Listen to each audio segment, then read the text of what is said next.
Assalamualaikum warahmatullahi wabarakatuh. Halo semuanya.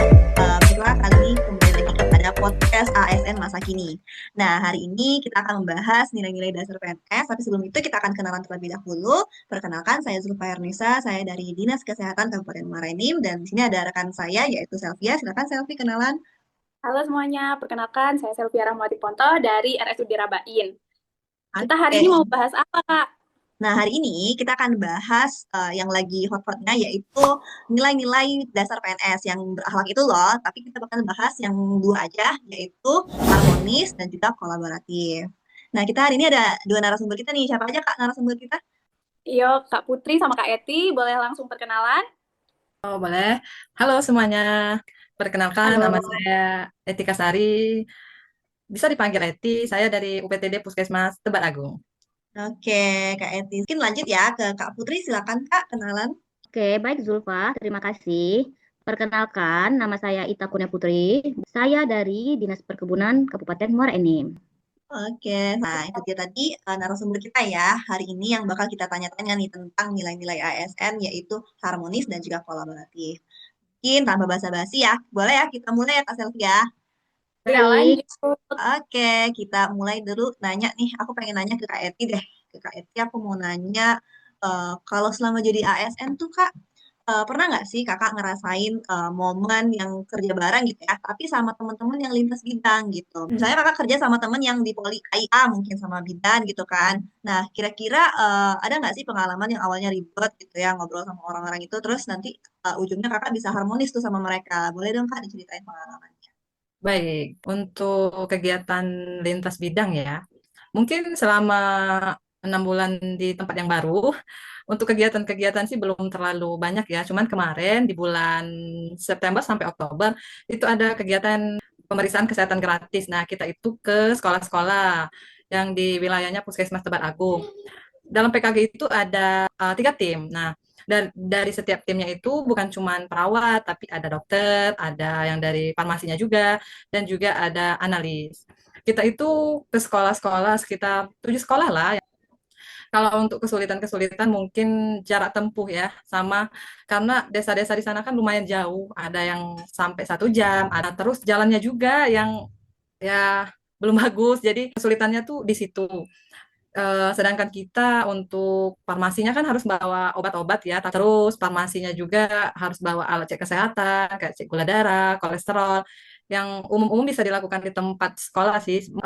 Gula darah sama HB, ya, gula darah sama HB, karena kalau HB itu untuk siswa-siswi yang obesitas sama yang wanita pada saat lagi, maaf, menstruasi.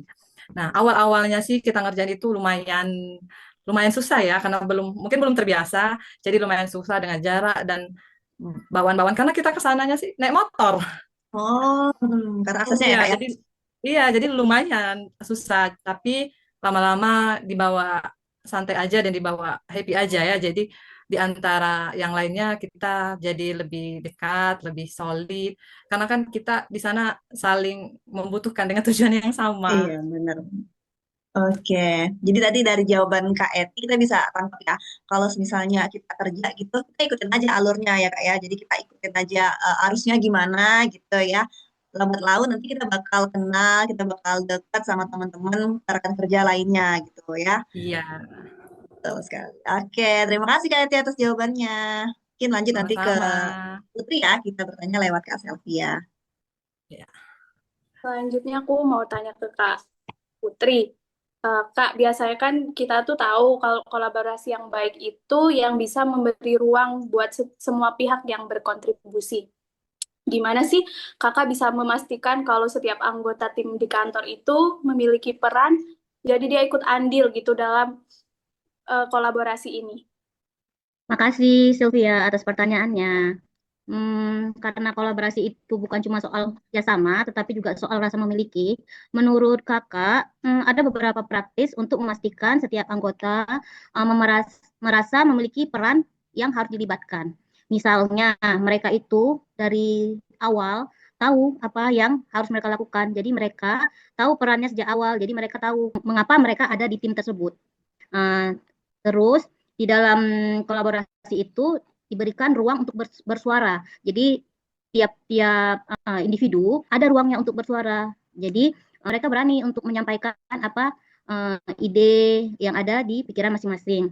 Terus ada juga yang namanya apresiasi tadi. Jadi kita sudah berkolaborasi, adanya apresiasi yang spesifik, misalnya kerja yang bagus pada tim. Intinya kolaborasi itu adalah kerjasama.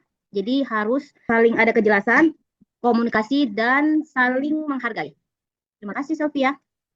Oke, Kak. Jadi intinya dari awal kita mau memulai suatu pekerjaan itu sudah dibagi ya job desk-nya. Jadi masing-masing anggota itu mereka merasa terlibat gitu ya. Iya. Oke, itu tadi sama Kak Putri ya. Nah, aku mau lanjut juga nih nanya ke Kak Eti ya. Mungkin kakak selama bekerja juga sering ya ngelakuin namanya musyawarah gitu sama teman-teman yang lain. Dan tidak dipungkirin juga pasti juga perbedaan pendapat itu pasti ada. Nah, gimana sih cara kakak biar masalah itu tuh teratasi dan hubungan kakak dengan teman kakak tuh tetap harmonis gitu, walaupun pendapatnya berbeda-beda. Musyawarah ya. Eh, yang namanya musyawarah berarti di situ ada banyak pendapat ya. Pada saat musyawarah sih pasti ada perbedaan pendapat di antara pihak-pihak yang lain. Cuman bukan berarti pendapat orang lain itu salah dan pendapat kita itu benar. Setiap musyawarah itu ada pendapat-pendapat dari pihak lain yang mungkin pasti kita tampung semua pendapat itu karena setiap pendapat dari orang lain ataupun kita tujuannya pasti sama untuk menyelesaikan masalah apa yang sedang kita musyawarahkan.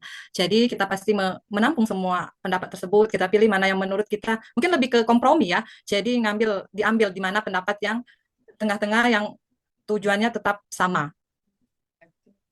Jadi benar-benar Mungkin kompromi gitu ya Kak, penting ya. Jadi misalnya ya, yang Kak Eti diakomodasi, terus juga yang temannya juga diakomodasi jadi satu gitu ya. Jadi keputusan yang bulat gitu ya. ya, ya. Oke, terima kasih Kak Eti. Lanjut ya kali ya, ke Kak Sama-sama. Putri lagi ya. Next, aku mau tanya ke Kak Putri, Kak.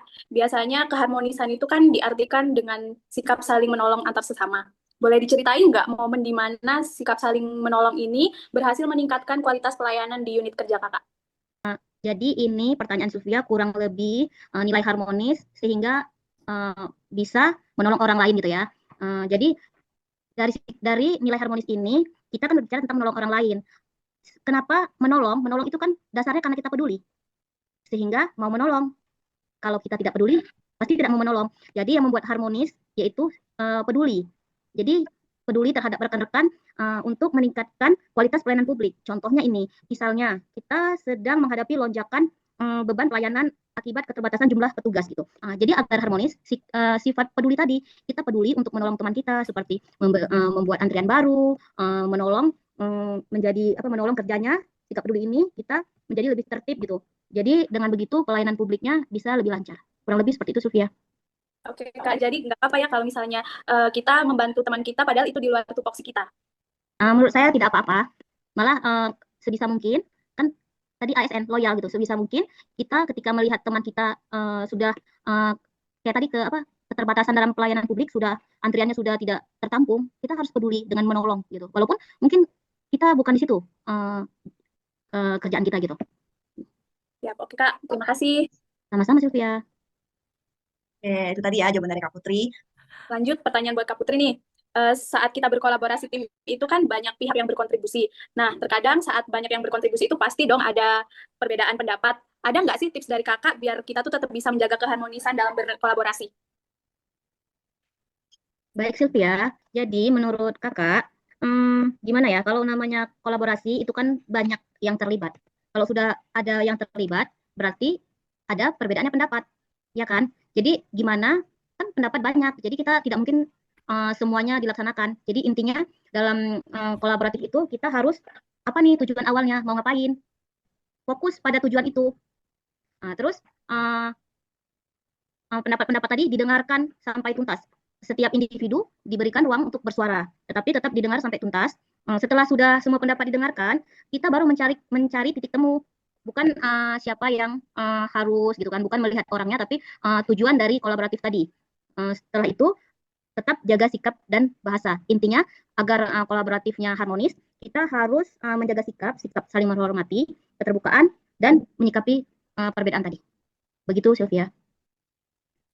Oke Kak Putri. Mungkin cukup ya itu pertanyaannya.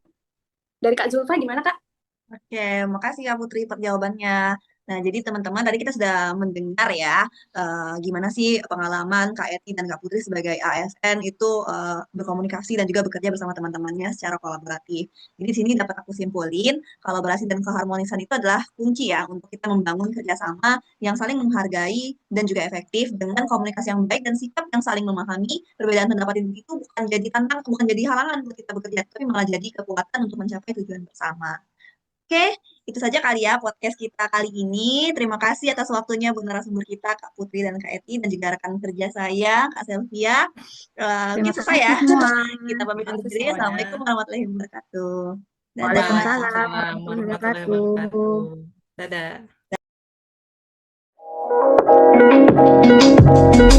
Dadah.